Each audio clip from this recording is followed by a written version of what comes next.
Welcome. Hello, everyone. I'm in Newcastle and I would like to acknowledge the traditional custodians of the lands we're on today. I'm in Newcastle and I'm on Awabakal land. And wherever you are in Australia today, you're on country belonging to Australia's First Nations people. We pay our respects to elders past, present and emerging, and we extend that respect to any First Nations people who are present in this online event today. We'd also acknowledge that these lands that which we continue to benefit from were stolen and that sovereignty has never been ceded. And welcome and thank you for joining us today. We have a really big crowd, which is terrific. It's awesome. We're so pleased to see so many people interested in individualized living, either for yourself, for your family member, for a person that you support. I'm Linda Hughes and I lead the Upskill program at Summer Foundation. And we're here with Libby Ellis, who is part of the information and engagement team at Housing Hub, also at Summer Foundation. And Libby is behind a lot of the ILO information and resources that you'll see today. And Libby is currently working on the question and answers. We're here with Barbara Hill from Bridget. She's the Housing Support Coordinator with Bridget, which is an ILO provider. And we're also here with Nick Middleton, who stars in some videos we'll be launching today. Nick shares his house with a housemate. Ned shares his housemate with Nick. And Nick is here as well, and so is Ian, Ned's dad. So welcome to you all, and thank you very much for joining us today. And behind the scenes is supporting us to make sure everything goes smoothly is Helen and Alana. So for those of you who are not familiar with Summer Foundation was founded in 2006 by Dr. Di Winkler. Di is an OT and she was motivated by seeing younger people forced to live in nursing homes and residential aged care because there was nowhere else for them to go. So Di founded Summer Foundation to create, lead and demonstrate long-term sustainable system change that stops people being forced to live in aged care because there's nowhere else for them. Summer Foundation has a range of ways of carrying out its work, and Upskill and Housing Hub are part of the work within Summer Foundation.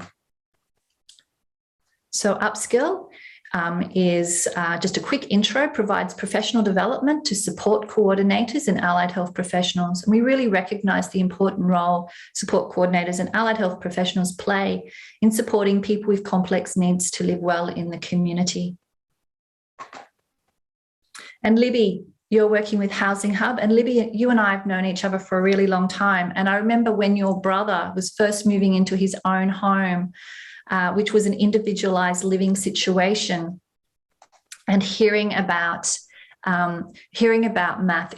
individual living really inspired me. And now my own adult son is living in his own individual living situation. And I think it's important to mention this because many people with disabilities and families, the more we hear about individualized living and the more we hear about people doing it, the more real and the more tangible it becomes. And hearing about Ned again today will be really, really helpful. Yeah, thanks so much, Linda. It's always so lovely to hear you say that, and I feel the same way about you and about Jacob and how much I've learned from you guys as well.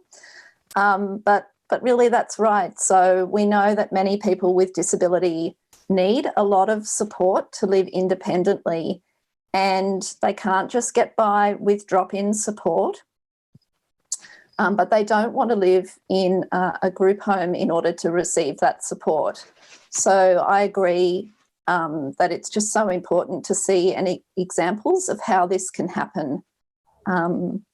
And that was really why we were keen to create these resources that we're going to take a look at today at Housing Hub. So Housing Hub is a website that advertises different kinds of properties for people with disability across Australia.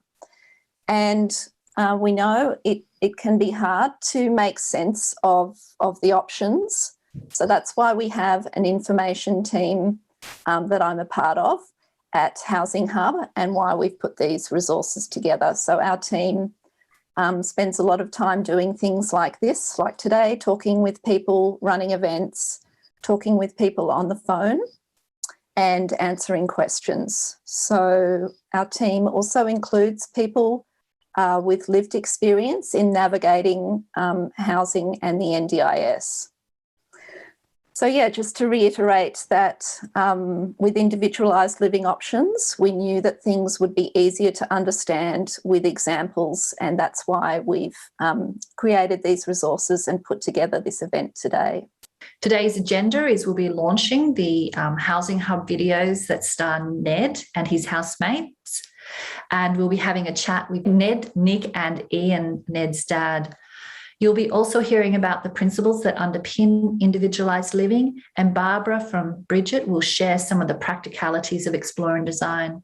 We've had lots of questions sent to us in advance, and we hope that we'll be answering these throughout the day, with the content that we're sharing, and we'll do our best to answer the questions at the end of the session. And if we don't get to those questions, we'll send responses to you over the coming fortnight. I'd like to now to introduce you to our panel. As mentioned, we're joined today by Ned Middleton, Ian Lillington and Nick Simpson, and Barbara Hill from Bridget. Barbara, can you tell us a little bit about yourself and your role? Yeah, sure. Thanks, Libby. So I'm one of the housing coordinators with Bridget's Homes Connect program. So Homes Connect you might know formally as being Home Share Melbourne. And what we do is to assist people with a disability to live in a more connected way by Explore and Design, so looking at individualised living arrangements with people and also supporting individualised living arrangements as well. Fantastic. Thanks, Barbara. And Nick, can you tell us a little bit about yourself? You're Ned's housemate. Yeah, hi, I'm Nick. I'm 23 years old. I'm currently a university student and work at a bike shop part-time, and yeah, I'm one of Ned's housemates. Thanks, Nick. Ned, can you introduce yourself? Hi, I'm Ned. I'm 26 years old and I live with Nick and Duncan. Thanks, Ned. That's terrific. And Ian, can you introduce yourself, please? Hello, I'm Ned's dad. I live nearby and I visit here quite often. Awesome. Thanks. So I'd love to have a drum roll just now, but without further ado, I think we're going to launch your video, Ned. Ned, would you like to introduce the video? Yeah. First, if this is a video about myself and my housemates. Thank you. Helen, over to you with the video, please.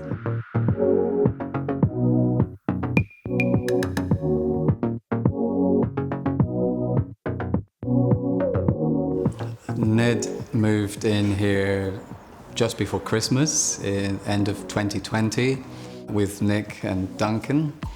Myself and Ned's mum had spent a few months negotiating the way that this could happen. Yeah. He said he wanted to live near to town and he wanted to live with some guys, and that's in a way exactly what he's got. He's living with two young people his own age who are just there to be people to live with. They're not support workers. I get to help Ned live outside of his home with his mum and just live a normal life. Yes, I thought that would be nice to be with. I think we've hit it off really well, even from the first time that we met each other. We just seemed to have some common interests and got along really well from there.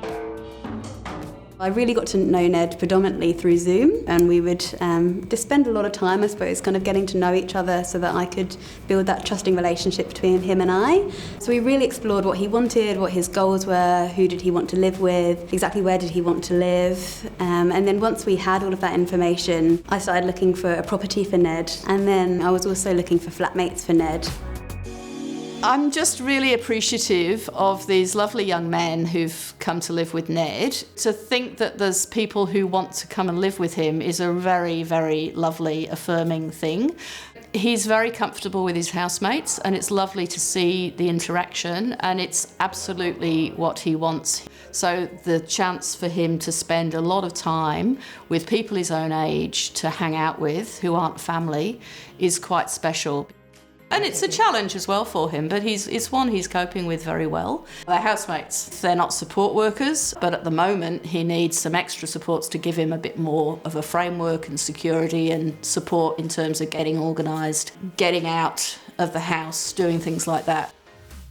So who does the most cleaning? Oh, good question. Not me. You didn't even think about that, did you? No, I didn't. Yeah. Yeah, so Ned's our rent is paid by Ned's NDIS plan in exchange for our work that we do with him. It costs us nothing to live here, which is amazing. In our occupancy agreement, so the flatmate knows when they're going to definitely be required to be around to be providing mentoring or companionship and support.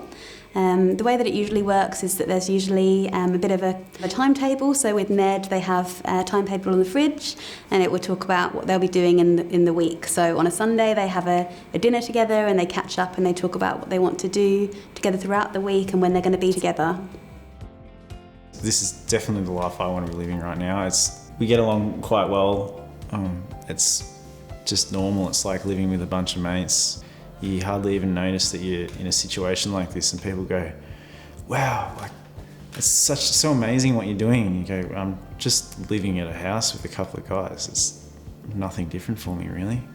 Yeah, I'm very proud of all of them to establish this, to have worked it out, and it's lovely to have living close into town, easy to visit, and feels really normal and pleasant.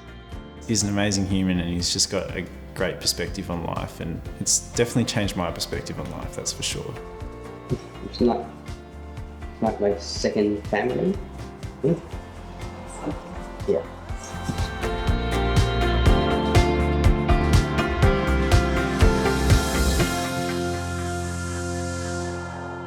Ned, Nick and Ian, they're brilliant. That's a really terrific video, and it gives everyone a really good idea of what living in your home could look like. Ned, I think you've got everybody really excited. I really hope so. Ned, what would you like to say to people who would like to live like this? I would like to say I like this house because it feels like home. And this is my second family. And I like listening to music and watching YouTube. Okay. Mm-hmm. And I like having housemates, Nick and Duncan. We cook good food. And we do things like table tennis and dance around the kitchen. I'd like to see that. That would be cool. So that's is there anything else that you think is good about living with Nick and Duncan? I like doing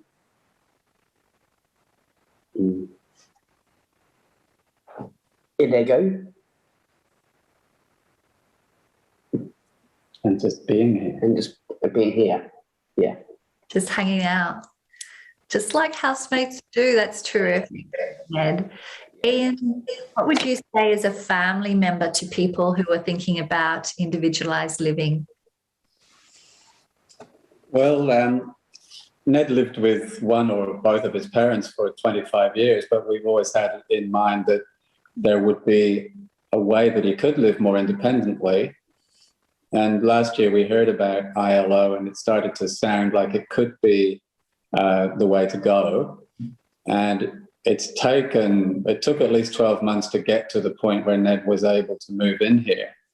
But now it's been running for 9 months, and we're very happy with how it's unfolding.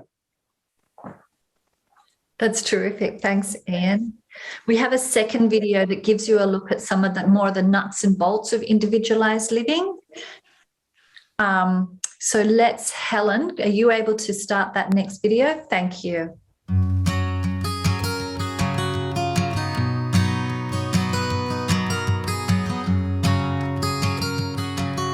Well, my understanding of ILO, I think, is individualised living options, which is about coming up with more flexible alternatives to either in our case, living at home with your parents all your life or going into 24-hour paid support, care, group home type model. Home share is living with a supportive flatmate. It's not living with a carer. What the supportive flatmate will provide them is friendship, mentoring, somebody to talk to, somebody to share meals with, somebody to connect with. So home share is not a new concept. It's been operating for around 40 years. It currently operates in 18 countries and it's really gaining traction. And what we know from it being operated in lots of countries over a really long period of time is that it's extremely safe.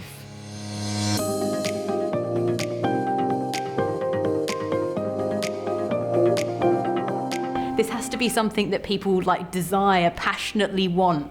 They need to want to live in a really connected way that's as close to normal as possible. So there's not one group of people that this works really, really nicely for.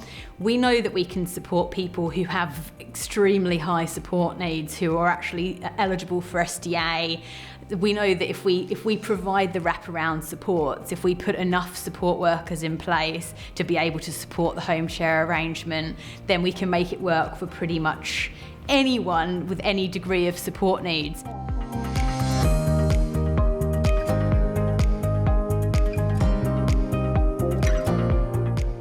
We often talk about the fact that we think we kind of make it look easy because we want it to be a kind of a stress-free experience for families and for our clients. We get to know the person, their goals, we get to understand their family, and we speak to any relevant supports. They started working with Ned to look at what his desires were in terms of housing. Ned was very involved in it all. And then after that, we will support them to write their ILO document, their ILO quote, try and secure the funding in people's plans to be able to move ahead and continue to assess and design and explore the arrangement. Once that's done, we move into the next phase, which is essentially we support people to find housing and supportive flatmates. Because we try and find flatmates who are genuine flatmates and not paid workers, we advertise in all the usual ways that any person would look for a flatmate. And then I get applications in, and with Ned, I was extremely inundated with people that wanted to live with him because he's a very cool guy. Ned's dad and I were sitting here thinking, I wonder who they are and what's going to be like, and but feeling really pleased that there were other people involved, that we didn't have to do it all ourselves. We start to interview flatmates, we shortlist flatmates, and we speak to the person and their families about the people who we're meeting, and then they'll choose who it is that they want to meet. Then we do managed introductions where we'll be there to introduce everybody. And then when they'd selected 2 flatmates that they wanted to go ahead with, I did police checks and reference checks for the flatmates to make sure that we felt from a safety point of view that they would be good flatmates for Ned. And then we set up the arrangement, arrange a moving date, sign what we call an occupancy agreement, which outlines what the supportive flatmates will do, how much money they'll bill from Ned's plan, and what the rent will be. And then we set up a month trial. And throughout that trial, I'm very involved, so checking in with everybody, checking in with Mum, the support workers, Ned, the flatmates. From that point, go into the monitoring and review phase, which is to make sure that everybody's happy, provide any mediation if it's needed, and just be available for people to call me and run anything past me if they have any kind of concerns or questions. If there's any whiff of it not going right or the housemate not doing the right thing or whatever, they will be there with bells on, I absolutely know. And also, if somebody wants to leave, then they will work through that process of finding a new housemate or 2 new housemates. This is a natural arrangement, so just like in any share house, sometimes people are going to want to move on for various reasons. If that were to happen, we ask that we get a minimum of a month's notice from the flatmate, and that would give us time to find another flatmate.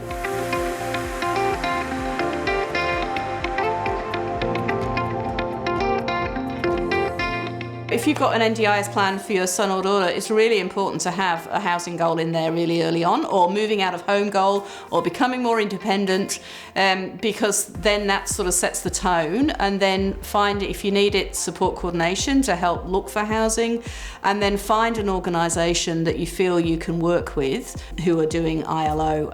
So essentially the NDIA funds these home share living arrangements in 2 sections.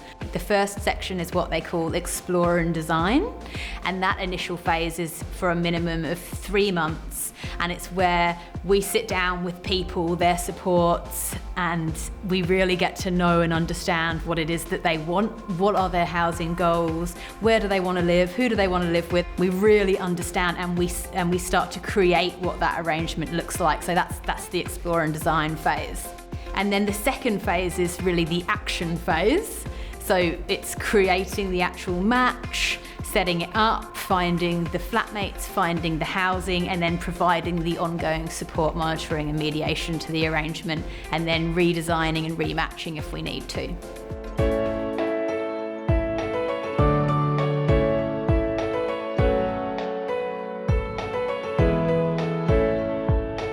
If people think that they want home share or they want ILO and they don't have ILO funding in their plan, that doesn't mean that they can't start working towards their goals. If people are wanting to live in a much more creative, connected way, and they love the idea of home share, and they have some flexible core funding, then they can use that flexible core funding for what the NDIA calls explore and design. We really are creating families here. That's really the vibe that the matches that we have, they're more than flatmates, and they're kind of more than friends. They do become these little family groups, I suppose, which is just beautiful and amazing to see.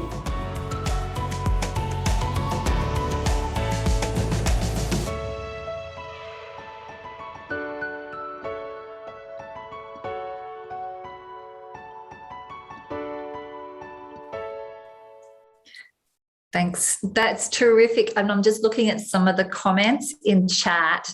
Ned, you've got everyone really excited about the possibilities here. It really is amazing what people are writing, and they're all keen to get their hands on the video, which will be available on the Housing Hub. So if anyone's interested in having a look at this again or sharing with other people, you'll be able to go to the Housing Hub to see it. Nick, I was going to ask you, you're Ned's housemate. What would you say to people who think this might be an interesting or exciting thing to do? I'd say go for it. You'll definitely learn a lot about yourself, and hopefully you'll be able to help someone else improve their quality of life. So. Fantastic. And we know, Nick, that some people are a bit concerned about safety and safeguarding. Was there a process that you went through? Yeah, there was quite a heavy vetting process. So obviously Bridget did the interviews at the start initially, and then I met Ned personally and we had a chat and see if we liked each other and we got along. And then I met Ian and Joe as well separately. And then I did some more interviews with Bridget. And then finally I did some finalizations with some police checks, etc., just to make sure that there's nothing going on in the background. Awesome. And then, yeah, obviously, so Ned has quite a lot of support workers and people coming around all the time, and they're very good character references as well, because they're always here and they're always seeing what's going on. So if something's going on, then they'll know about it. Excellent. Thanks, Nick. Okay, I'm going to go back to our slides. So I just want to talk about some of the important things that you might have seen in the videos. When we're talking about individualized living, we're talking about a way of life. We're talking about having a good life. And you can see how that's been designed. A good life has been designed for Ned. So we just want to reiterate the points that you saw in the video. Individualized living is grounded in people or the person having a good life in however that is meaningful to that person. It's about living like everybody else, enjoying life, doing the same typical things that other people do in the community. You need to have a vision and a goal to live in a home of your own, and thinking about includes thinking about how that person wants to live. In this case, how Ned wanted to live, what's important to the lifestyle, and who they'd like to live with, and what they'd like to do when they're at home. And of course, having a goal is really important when you're having those meetings with the NDIS. It's a truly person-centered approach, one person at a time, and this includes knowing the person well and designing the supports around them. It really includes rethinking how you support a person, how support traditionally works, or how we typically understand support works, and thinking about it innovatively in response to a person's support needs. Individualized living doesn't happen by accident. It needs to be driven by the person, their family, friends, and professionals involved who want to see great outcomes. There may be multiple leaders in developing individualized living. So it just needs to be driven along with some leadership. It is about a sense of home and belonging, and this includes the responsibilities a person might have as a homeowner, tenant, house sharer, or perhaps even neighbor. It doesn't mean the person needs to purchase a house, but it does mean that the house is theirs and possibly and shared with the people that they share with. It's about building mutual relationships with house sharers, with neighbors and communities, and with family and friends, and perhaps even a circle of support. Being part of a community and having a presence in the community and roles within the community. And this can be just as simple as being a good neighbour, but a person might need support to do that. It's about self-determination, and so that a person is in control of the decisions about their life, and they might receive the support that they need to make those decisions. So we're really thinking about supported decision making, and it's about being respected and valued. We can see that there's many factors in play with individualized living that can get us stuck, and they could be things like there not being a lot of expertise in individualized living arrangements. It might be that there's not a lot of ILO providers in your area. This is called a thin market. We also can be hearing conflicting information about individualized living options and the operational guidelines and information from the NDIA. And quite often we might get quite stuck in thinking about the bricks and mortar, and housing has to look a certain way with an emphasis on vacancies and places available. We want to keep thinking that first and foremost, when you're supporting a person with individualized living, it's about a good life and a willingness to work in a way that doesn't have a lot of clarity. Each arrangement is individual, and it might be different to the way we're kind of used to working. There's no prescription and there's no one way to do individualized living. So it can, when we're looking for sort of definite details, it can be this stuff just can be worked out with the person. I'm going to hand over to Barbara just now, and she's going to give us a little bit more information about how the nuts and bolts of how to do it. Barbara, do you want to? Yeah, great. Make sure I've got my notes handy. Thanks very much, Libby. And I just wanted to say, Ned and Nick, again, fantastic videos. Just so love seeing those. Lovely to see. So I think, Libby, you've already touched on this, but Linda, that it's really important to recognise that there's no one formula or no one way that an individualised living arrangement would work. So the NDIS has obviously provided us with some guidelines on eligibility, what they might fund and how they might make those funding decisions. But each living arrangement will be unique to the person who is at the centre.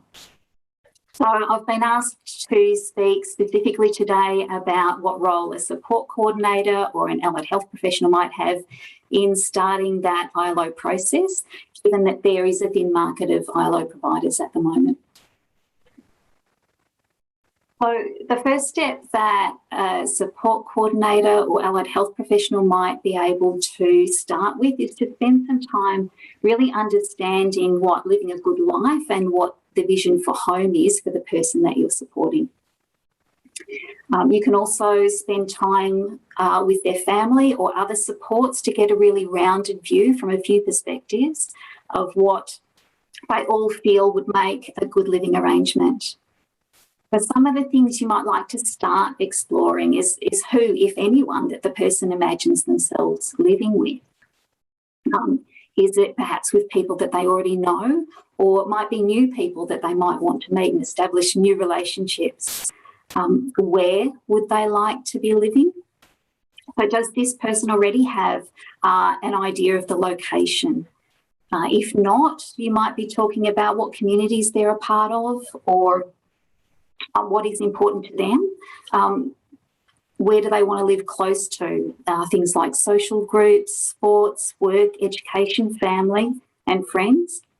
So it can be helpful to actually literally map this out, to pinpoint on a map where those important places and where those important people are for the person, to get a sense of where might be a good place for them to live. In the discussions, you might also consider the type of home that the person would like, and also perhaps what needs that home actually needs to meet. So perhaps the person has some physical or sensory needs, so we need to put those things together. You might think about what the local environment might want to look like. So, for example, if somebody has a pet, should the home be perhaps near a park or a walking track? So starting to put together a really rich picture of what a good life and a good home looks like.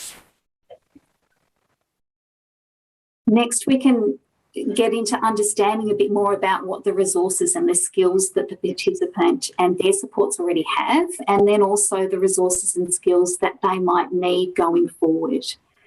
So building a picture, you might start with really some of the basics, like what home living skills do they have? Can they do meal planning? Do they cook, cleaning, shopping, gardening, all of those sorts of things? Do they have those basics to live in their own home? Are they wanting to develop these skills if they don't already have them? Or are some of these things skills that they might always need some support with? And you can start to think about piecing together what that support might look like and who that might come from. If that person would also like to live with others, you might consider what's their understanding of living together with others that might not be family, for example. Things like sharing space, things like respecting privacy, sharing housekeeping responsibilities, and also having perhaps those tricky conversations when perhaps you're not happy with something your housemate's done. So if somebody does want to live with others, are they interested in developing these skills? And who might be able to support them to do this if that's something that's needed? Excuse me.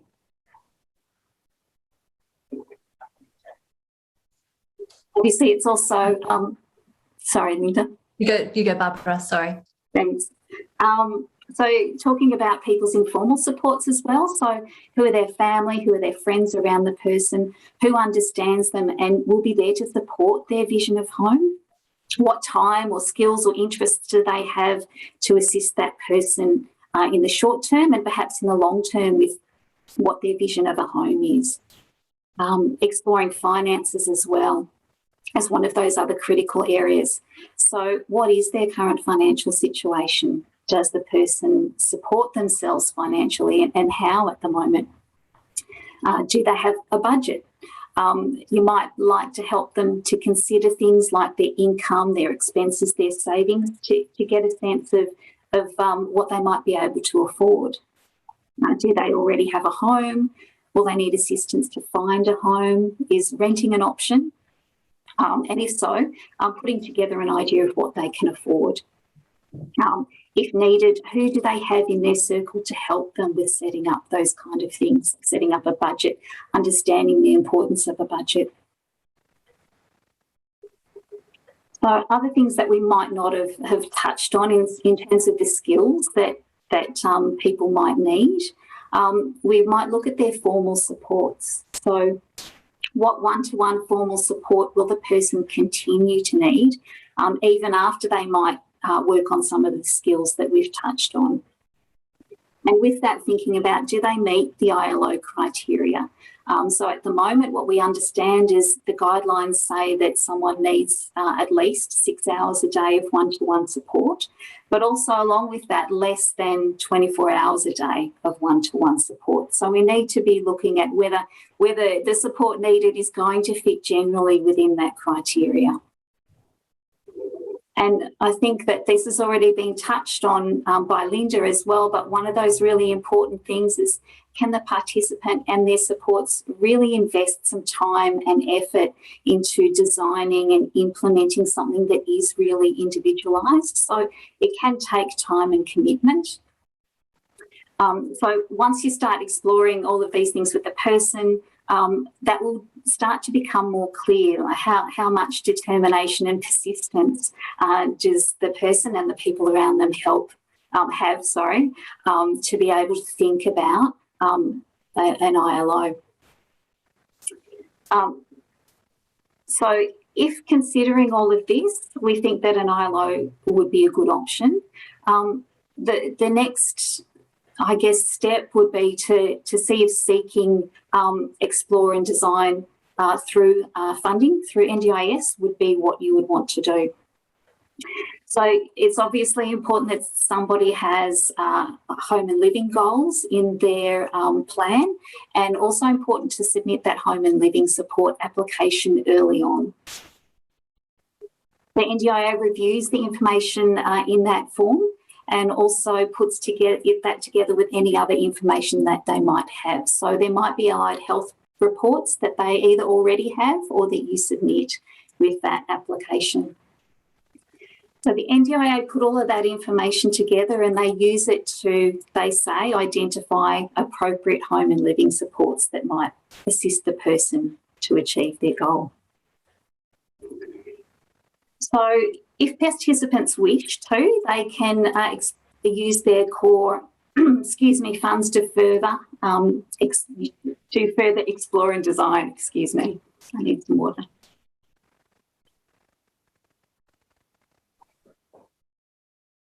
So it's important to note that an explore and design provider, if you're looking for one, can actually be different to the ILO provider. They can be separate. So a support coordinator or another skilled person could be the explore and design component if there's funding there. And the NDIS website does have some really good information about the skills that you would look for in an explore and design provider.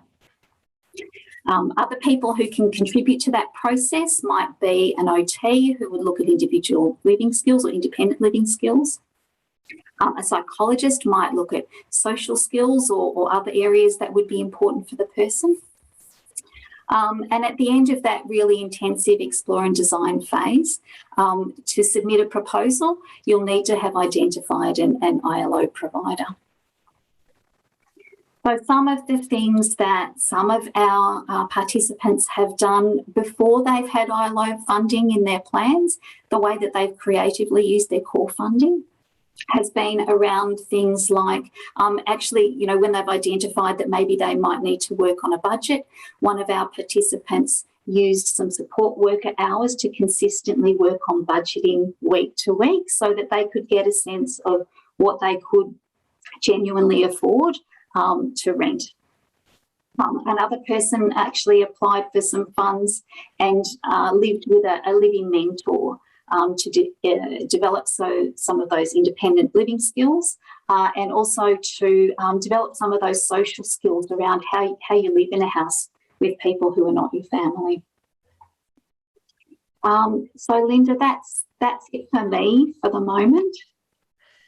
That's terrific information. And as you said, support coordinators can undertake that support, that explore and design phase, but particularly if they've got the skill set required, which really does involve sort of that person-centered approach and really being able to design supports and connect people to a number of services and community and etc.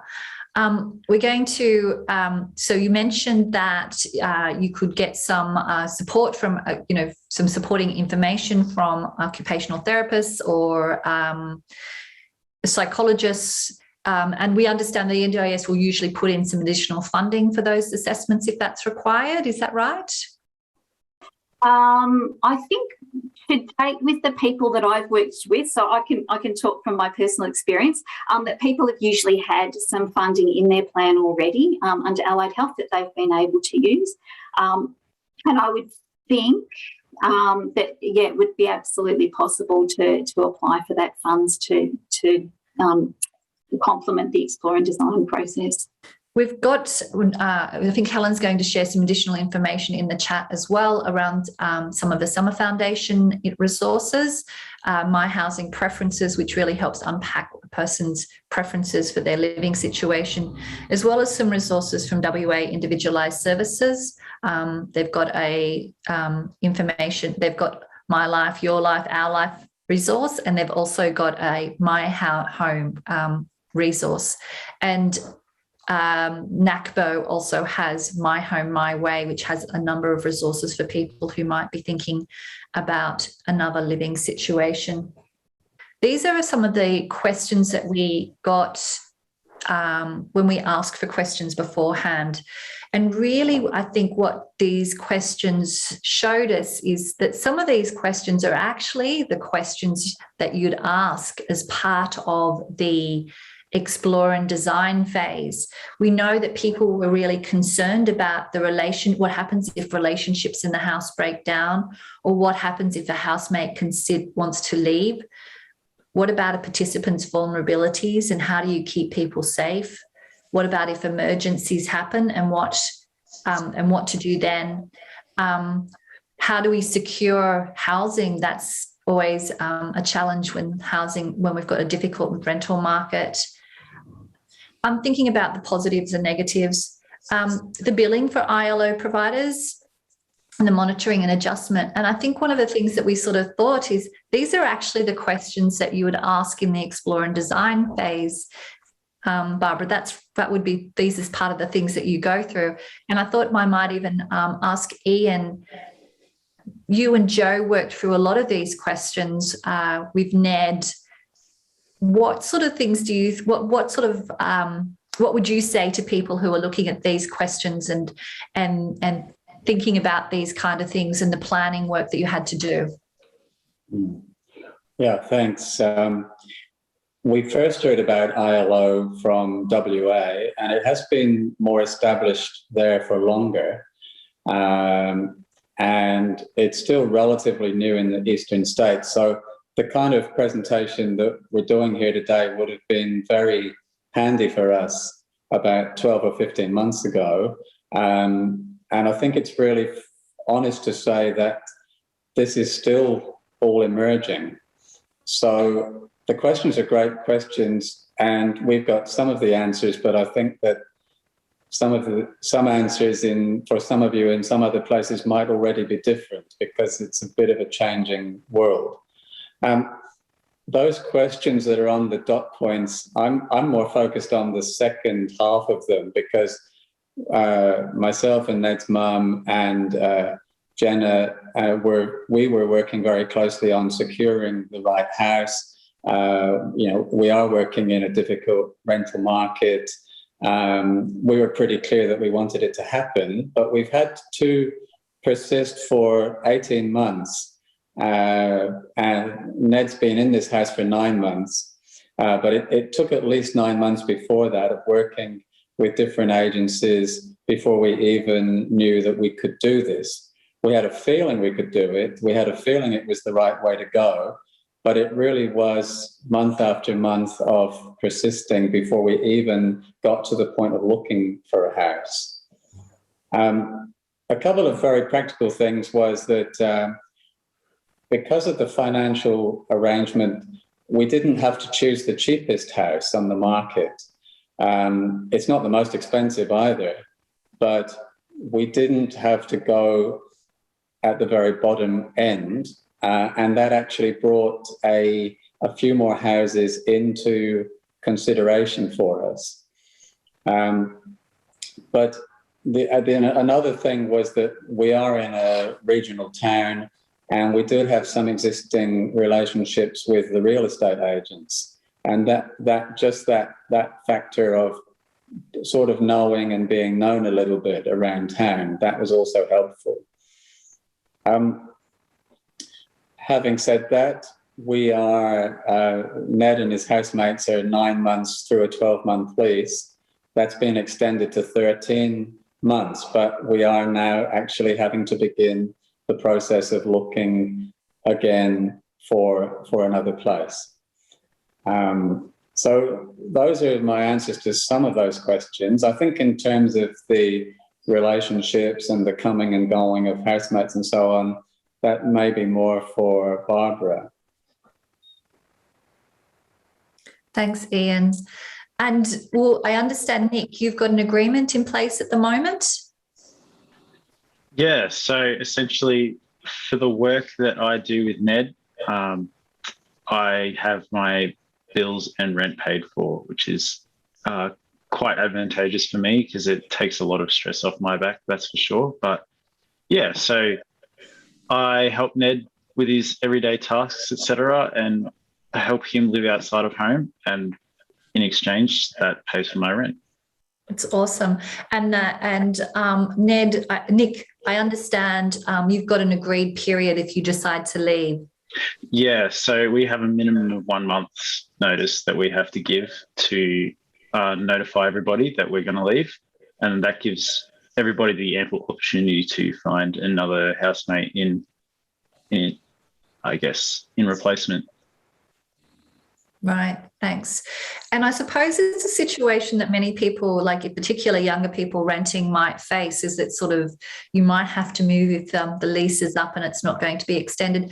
Barbara, how can the ILO provider assist here or in finding other housemates if the housemate decides to leave? Yeah, so I mean, I think that what we would obviously concentrate on is keeping up good relationships with everybody so that we're ahead of things as much as we possibly can when we have changes that are going to happen. Someone like Nick would let us know that he needs to leave the arrangement for whatever reason that is, and we absolutely accept that things change for people. And we would go about the process, obviously, of speaking with Ned and his supports, confirming what it is that they're looking for, because things may change, I guess, in the meantime, and then go about that process of looking for another flatmate. Okay, thanks. And it sounds like when Ned, when you were looking, that there was lots of people who were interested in sharing with you. And from what was the video. Yes. And Ned is going to add this as well. Do you want to say this? Yeah. Go on then. I was going to say that don't be too nervous about living in your own house. That's right. 'Cause I think people get a bit nervous and decide not to do it, and you're saying just go for it. Yeah. Yeah. Yeah, it's fun. And it's good fun. Yeah. Thanks, Ned. That's good advice. So I think this tool here really starts to give us some information about who might be, some of the roles that might be involved, in particular, like gathering the information, getting to know the person and gathering the information. This is really a vital part of being person-centered in the planning around the person. And that could involve a support coordinator, or it could involve someone involved in the explore and design phase. And just so you know, so the explore and design phase, the registration group for that is the same as support coordinators. So if you're thinking about, oh, I can't do explore and design because I don't have the right registration group, and you're a support coordinator, well, you certainly can. Getting to know the person, again, as I said, that could be done by a support coordinator, and really involving the person themselves, their family and friends, and the people who know them really, really well.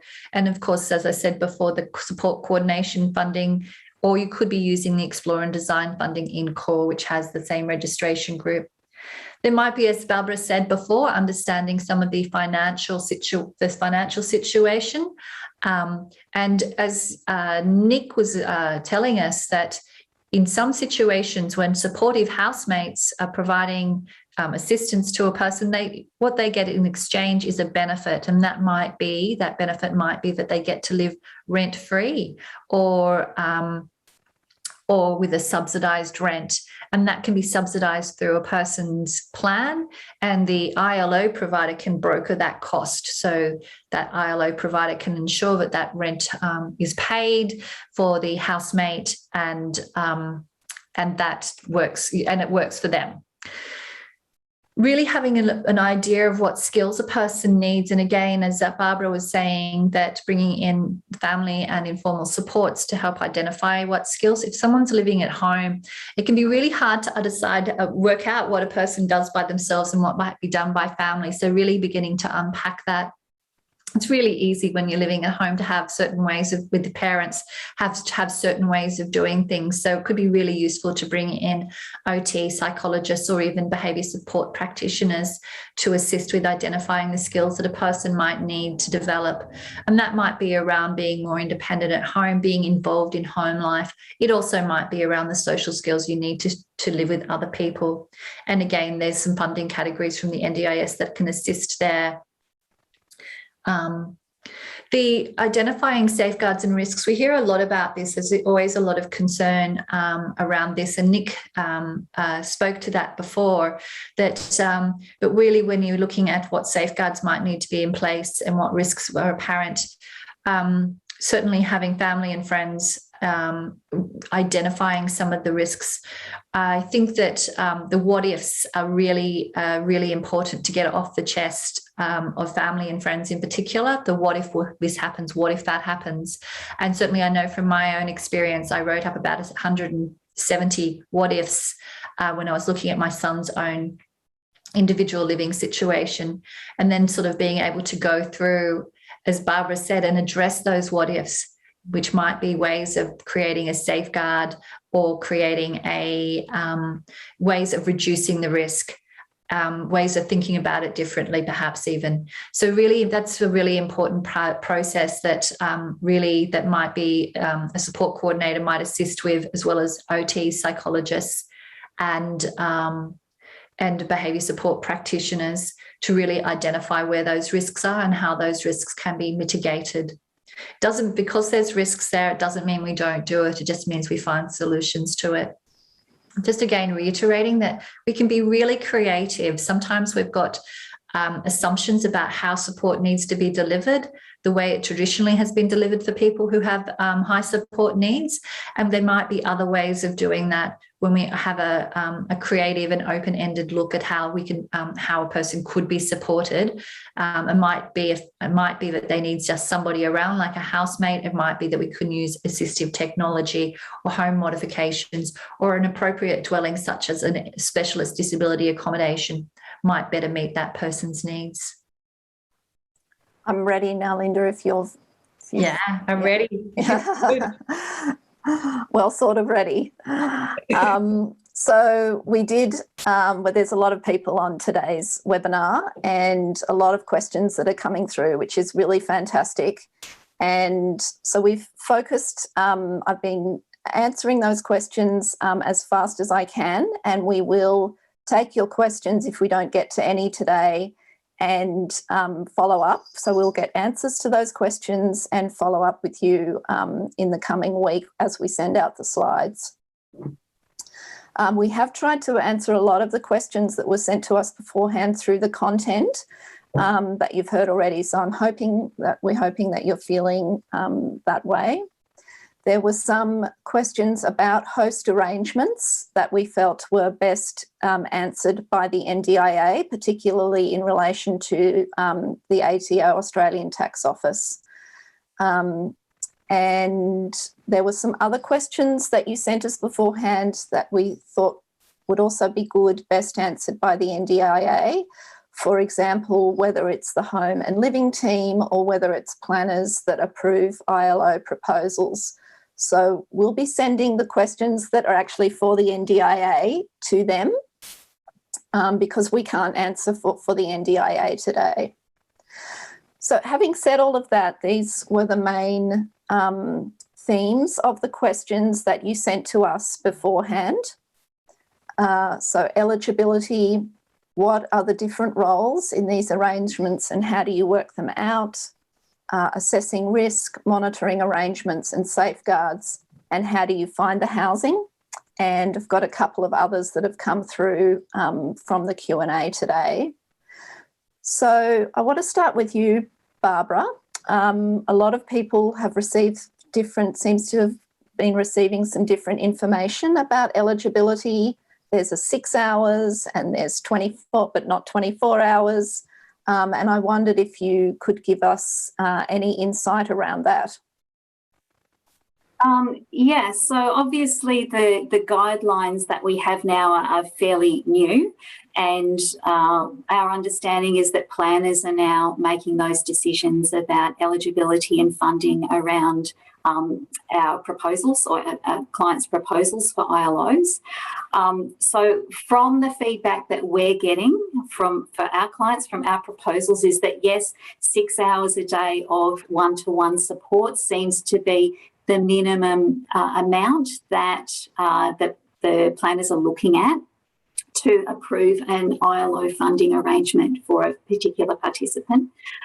We've also had feedback that yes, 24-hour one-to-one support is not considered ILO, and that within, we do support people who've got high needs. And so the way that we've been encouraged to look at that is to look at all of the supports that might go into being able to provide somebody with that support that they need. So incorporating into their day some time where informal supports will make sure that they're available, or, you know, in a week or a month or what have you, incorporating also perhaps times when that person can be alone. So we have one client who can be alone for up to an hour and a half to 2 hours a day. And so we build that into the overall proposal, which appears to be more meeting what the planners are thinking that the guidelines say.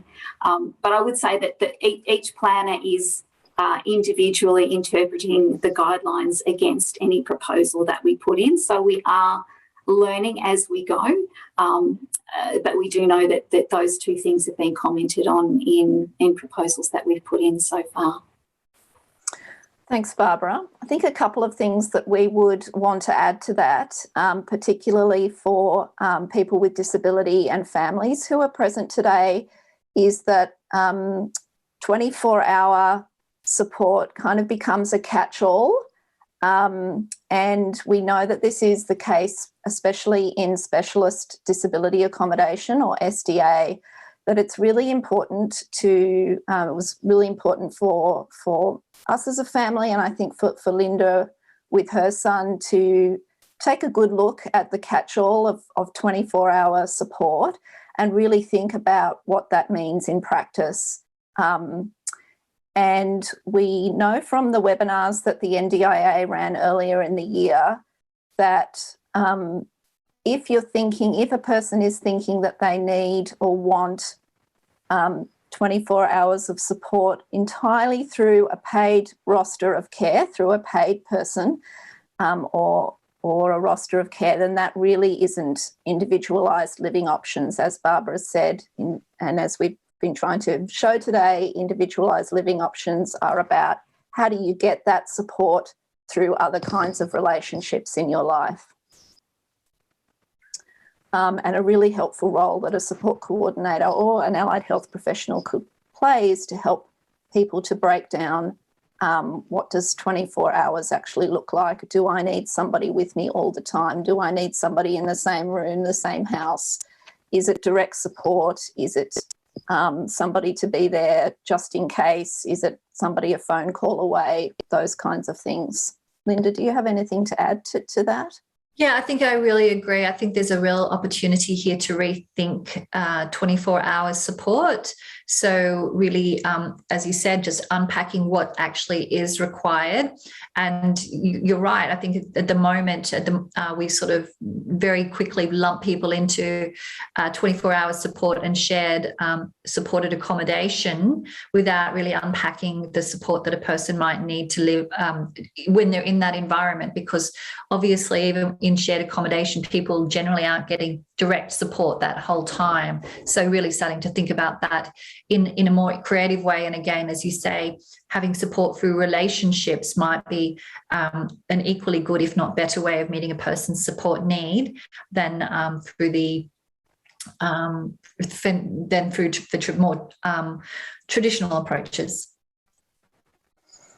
Great. And our next questions are for Ned, Ian and Nick. So there's a lot of questions today through the chat about the different roles that people are playing in your life, Ned, and who does what. So Ned, I wondered if you could talk to us about your week and what you do with Nick and what you do with Duncan. Okay. Well, yeah. Ned's just getting his calendar, which is stuck on the fridge. Yeah. And Awesome. this is every Monday.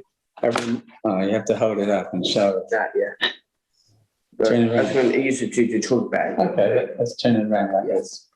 I can talk about it if you'd like as well. Yeah, you start. You go ahead, Nick. Yeah. Yeah, so essentially we sit down every Monday night over dinner and just have a talk about what's coming up on the week and what we'd like to do. So Ned and I will hang out sometimes and we'll do some activities together. We'll cook once a week, and then Ned will cook once a week with Duncan, I believe. That's right. And then what else do we do, Ned? We like to play some table tennis and stuff. Yes. Yeah. Table tennis. What else? Yeah. You've been on the bike recently? Mm. Yeah. Not So sure when. we'll organise our weekend or our weeks around Ned as well. So if Ned has classes on, we can know about them and when they're coming up. So we have art as well, art and dance. Art. So we'll just discuss about who's going to cook what night, who's going to hang out with Ned on a certain night, and make sure everything's up to date. So Ned, Monday to Friday, Ned has a routine. Each of those 5 days is a different activity. Like, for example, an art class. Ned's really good with art and goes to an art tutor on a Wednesday. Ned's very interested in dance and goes to dance classes on 2 or 3 evenings a week. So each of the Monday to Friday days has some regular activity, and those are not being done. Those are not things that are being done with Nick and Duncan. Those are extra to, or those are different to what Nick and Duncan are doing with Ned. Oh yeah, look, and this is the newsletter from the local group with Ned's. There's a picture of Ned's art here, which I just haven't seen this before, but Ned's painting rock stars at the moment. Yeah. Who was the latest one? Rock stars and pop stars too. Yeah. So who have you painted recently? Literally, I did Elton John. Yeah. And also? And the Bee Gees. And who are those guys? The Backstreet Boys. Yeah. Fantastic. So I'm just going to keep on with that because people are really interested in this, Ned. Yeah, thought so. So Nick and Nick, how did that get worked out with you and Duncan? So we sat down with Jenna and Joe and Ian and talked about just what was needed for Ned, and I don't know. It was kind of pretty informal. It was just talking about what Ned needed, what we would like to do with Ned, and how we could support him. And so we just discussed that. Once we agreed on a time for each week, then we got to it. It works on the basis of Nick and Duncan committing 10 hours each week, each of them. So outside of, if Ned might go to a class for 3 or 4 hours a day, which is entirely separate from this ILO process. So the hours around cooking, hanging out, helping get the cleaning done, helping get the washing done, those are 10 hours within each, 10 hours with Nick, 10 hours with Duncan. Yeah, thanks heaps. And so, yeah. Sorry, I think I should mention that we still hang out with Ned outside of those 10 hours as well. That's just those 10 hours, the hours at the start of the week that we decide that we're going to plan out and hang out together on a certain nights of the week.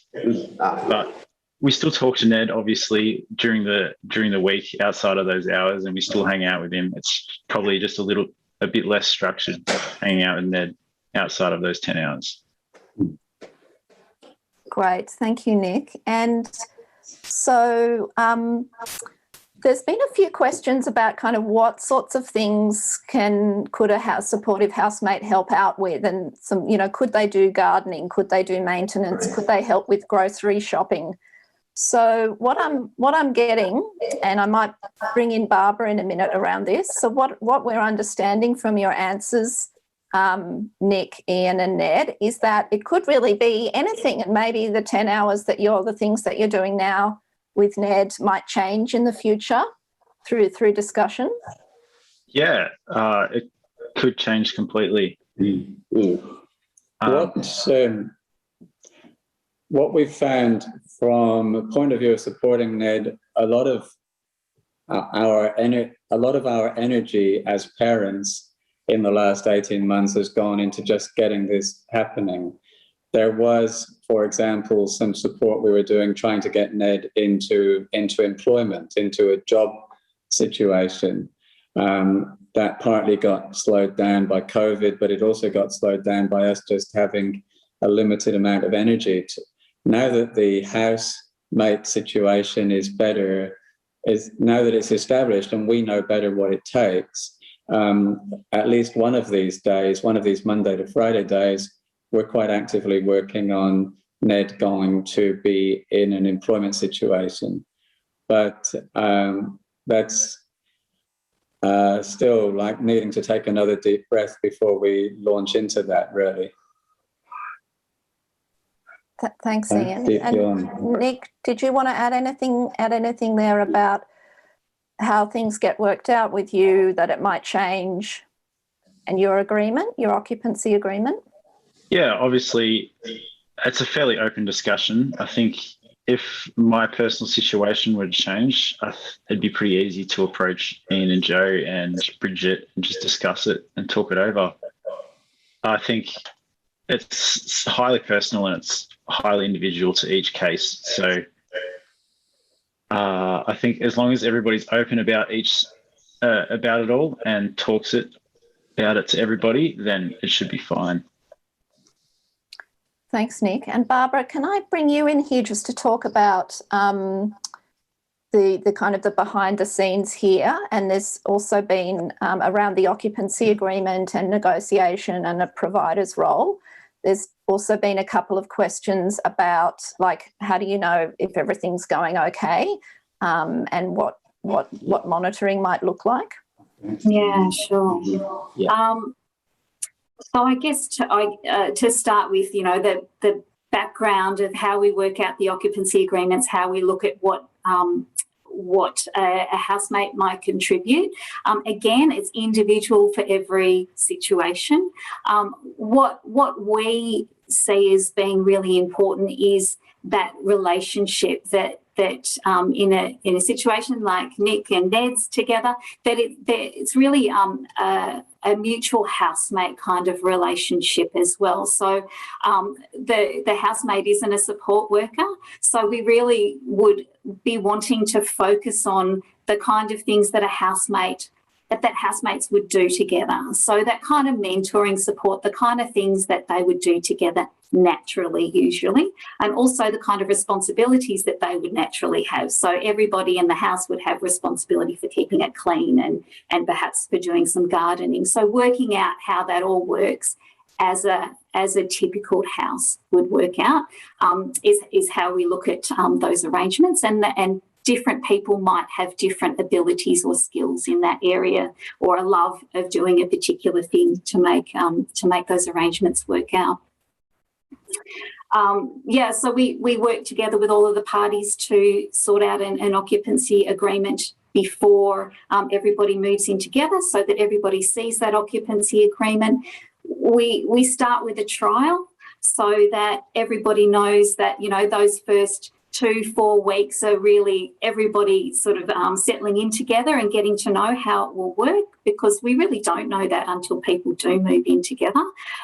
So ironing out some of those niggles and working out what works well and what doesn't. And then we have the opportunity after that to be able to adjust the arrangement as is needed. Assessing risk and monitoring. So obviously we do our best to assess as much of the potential risks before we have people move in together, and making some contingency plans for what might happen in certain situations, and that can help everybody to feel more comfortable and more sure of their roles and what happens if and when. And then we just really do try to keep very much in touch with everybody. So it would be keeping in regular touch with Ned, with his supports, with his housemates, Nick and Duncan, and then support workers if needed. So just really keeping a good eye on what's happening and understanding those relationships and the kind of stresses and strains that can come up at times, and also, you know, the fantastic wins that these kind of relationships can have. So just really monitoring quite closely, knowing people, knowing their relationships, and knowing some of the signs when things might not be going too well, and trying to help people to address them early on. Thanks, Barbara. And so just coming back to you, Nick, around this. So this is you and Duncan then have through that negotiation around the 10 hours, then the financial arrangement is you negotiated that with Bridget as well. Yeah. Bridget was involved in the whole negotiation process. They were who we talked to from start to finish, essentially, and they were involved in the whole way, which was great. They've been very supportive, and it's good to know that you've got an extra person to talk to that really understands the situation, and can help negotiate for you when you need. Thanks so much. Okay, we've got a couple more themes that have come up through the Q&A. One of the strong themes has been about kind of the housing bit, which is also a question we got through a lot through before today. So I think one of the ones is about who holds the lease. So kind of how does housing happen? Barbara, I know that you've had examples where somebody might be living in social housing, for example. Private, I'm assuming in a private rental, the leasing arrangements might look quite different as well, depending upon the person. Yeah, that's right. Again, I'm saying it again, but every situation is individual. So once we go through that explore and design process of knowing what resources somebody has behind them and what is going to suit them the best, we would certainly assist them to look for the right kind of housing. So some people already have family who can provide housing. Some people have the resources behind them to rent, people who might be able to guarantor for them with renting. We have people, people who have been in Office of Housing and making sure that people who might be on those Office of Housing lists also have applied to have an extra room so that they can accommodate a carer, or in this case it might be a housemate. And then we have had some of our clients who've looked at more creative ways of actually looking at house shares with somebody else who's advertising a room to rent, so that they go in and rent a room with a person who has been, assessed and all the safeguards have been done. So people have looked at the opposite of going and joining a share house as opposed to beginning and setting up their own. And for some of our younger participants, that's been a great way to test out what it's like to live with other people. Thanks, Barbara. And we also know that somebody could be eligible for Specialist Disability Accommodation, or SDA, and be interested in having an arrangement like this as their support model. So that's another way that housing could be secured.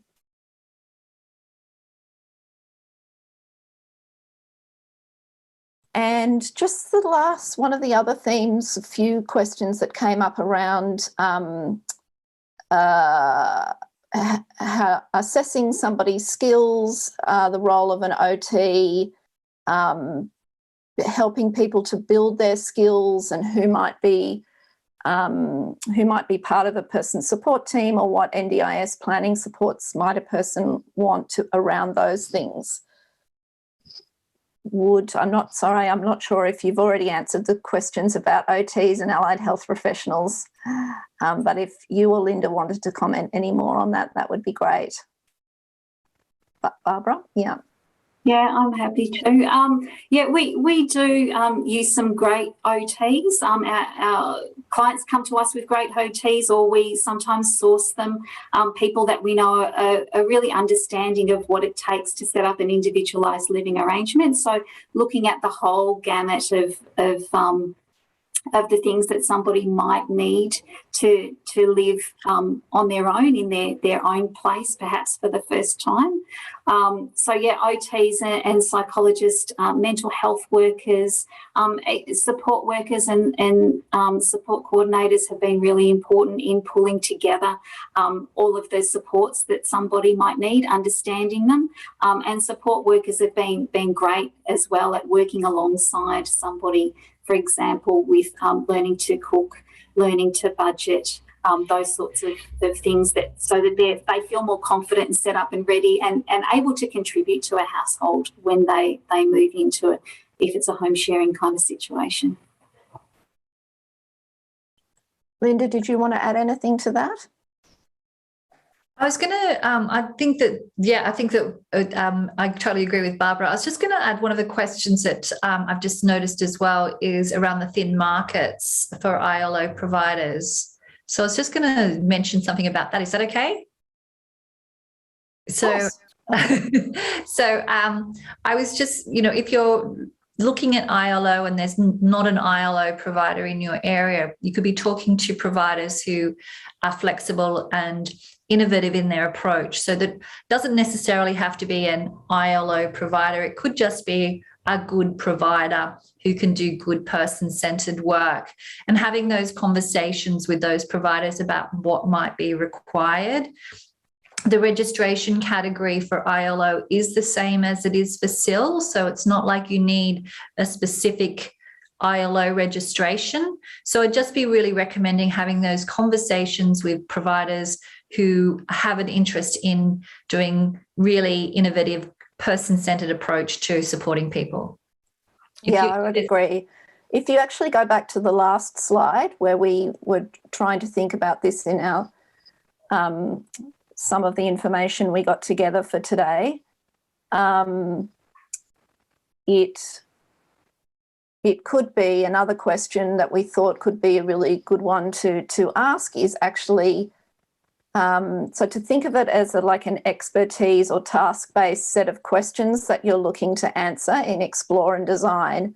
And some of those things might not need to be answered by a local provider. So there could be expertise, organisations and people across Australia who have experience that you might want to pay for in terms of getting some of your questions answered or some of the Explore and Design components happening. And obviously, if you self-manage that component of the funding, it makes it easier to do.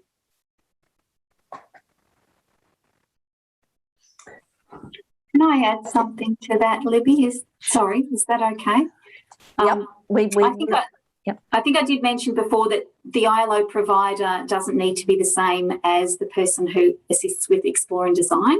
So people can start with Explore and Design and then identify the right ILO provider for the type of ILO that they would like to be able to set up. And I also did want to mention, as I don't think that we might already have that currently Bridget's not taking referrals for new ILO Explore and Design or as an ILO provider, because we've just started a new charity. We actually have that part of our service on hold at the present time, but we are happy to talk to people, families, if they want some guidance on how to go about setting that up for themselves. So we would do a 1-hour consult or something like that if families or support coordinators wanted that at this point in time. Okay, great. So it's a great lead in actually to us starting to draw things to a close and to talk about how we can support people further. So thanks, Barbara. Sorry, this slide it's got an O at the bottom. But one of the things we wanted to let you know is that the full video series is now on the Housing Hub website. So there's 3 videos there now currently, and we're going to have another one up in the next couple of weeks, which we'll let you know about, which focuses in on Nick and Duncan and their roles. So if you just pop in housinghub.org.au/ILO, you'll be taken to the videos and a whole heap of information with links to the operational guidelines, etc., around ILO and NDIS planning. Housing Hub team at Housing Hub would also like to let participants, their families, unpaid carers know that we have got a follow-up event on the 18th of November where we're going to get more into the steps of in an NDIS plan, starting from a change of goal and all the way through to some of the explore and design questions that we've started today. So we will send out that link. I think Helen might put it in the chat now, but we'll also send out that link to that event in the slides. And then just lastly, Housing Hub. So you may be supporting someone or a number of participants who are looking for a home, and Housing Hub, as I mentioned, has properties that are listed across all states and territories, a little bit like realestate.com, but with loads of extra features. And we are starting to see some where people do have a home and are looking for a housemate. Some people are using Housing Hub to search for a housemate as well. So the best way that you search on the Housing Hub is to create an account or a profile, as you'll see it called on our website. And that account, we ask you a few questions about your situation and about what you're looking for, and then you can get sent emails about properties that might interest you. So basically you go to the front page of our website and there's a big blue button on the front page that helps you get started with that. If you're a support coordinator or other supporter, you can actually create a number of profiles linked to your email address for all of the participants you're supporting. You can see that picture in the middle there on that slide. And we'll send you the link for that as well. Thanks. Over to you, Linda. Yeah, so thanks for that, Libby. We're getting close to closing. If you're a support coordinator or allied health professional, we've got some workshops coming up. We've got one on Wednesday. That is just only for Victoria and New South Wales, and that's on NDIS and housing. And we've got some other workshops which are national coming up later in October. And we'll be talking more about supporting and exploring and designing ILO in some workshops coming up either later this year or early next year. So if you're a support coordinator or allied health professional, we'd really encourage you to check out our events page on Upskill at Summer Foundation. We really encourage you to keep in touch. This is how you can keep in touch with us at Summer Foundation, and the Housing Hub website there as well. So thank you.